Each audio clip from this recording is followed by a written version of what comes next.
can't be the only one that feels like the viral video formula has long since been discovered, and now it's all we see. Just keep the audience watching by whatever means necessary, even if it means completely ruining the relationship between the viewer and the creator, something YouTube once prided itself in with its original slogan, "Broadcast yourself," implying a place for regular people to find their voice.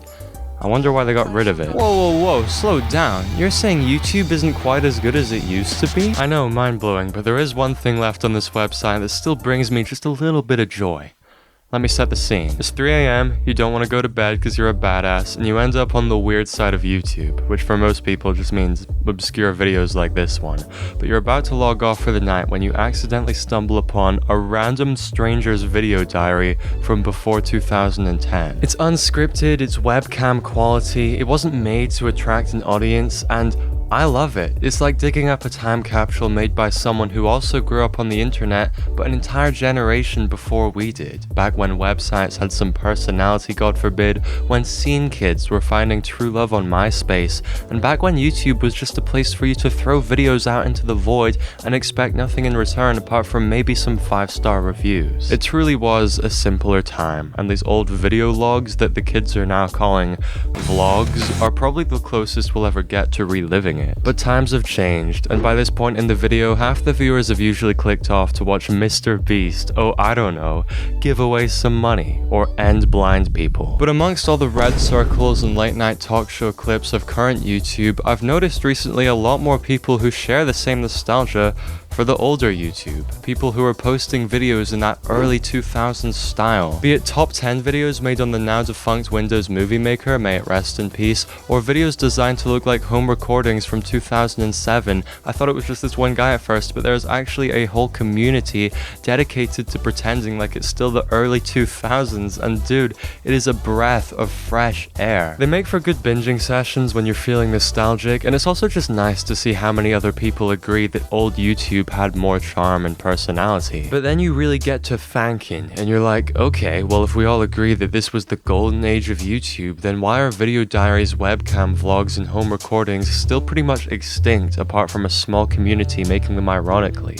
Why does YouTube bury these videos so deep into the void that no one sees them anymore? Well, there's a few reasons for that, but first you gotta hit that like and subscribe button. In 2012, the YouTube algorithm began favoring videos that kept people watching for the whole duration, rather than just giving views to the videos that were getting views. So on paper, the more engaging videos would rise to the top, which is great until people figured out that just like in real life, your specific personality won't engage everyone. But you know what will?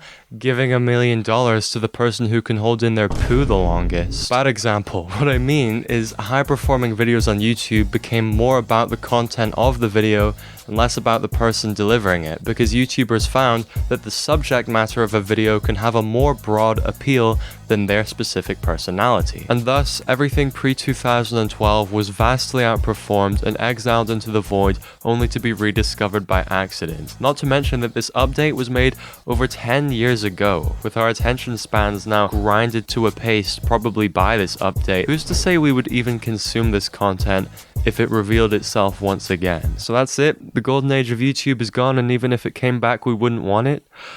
Not necessarily. If you still want to experience old YouTube, then just search for an old phrase like video blog followed by a year and you'll find plenty of results, and it is genuinely fascinating to see what life was like on the internet a generation before our own. And better yet, if you still want to make old YouTube videos, then there's nothing stopping you from starting a video diary that will reach very, very few people. I've secretly been doing that for a while now, and it's actually been oddly therapeutic just talking into the void about whatever crosses my mind at any given time. But the moral of today's episode of Jack Has a Random Thought and Feels the Need to Make a Whole Video About It is that nostalgia is best served in short doses, and that's why these early 2000s YouTube video replicas are being recommended to us, but not enough to ruin the magic. They come every now and then.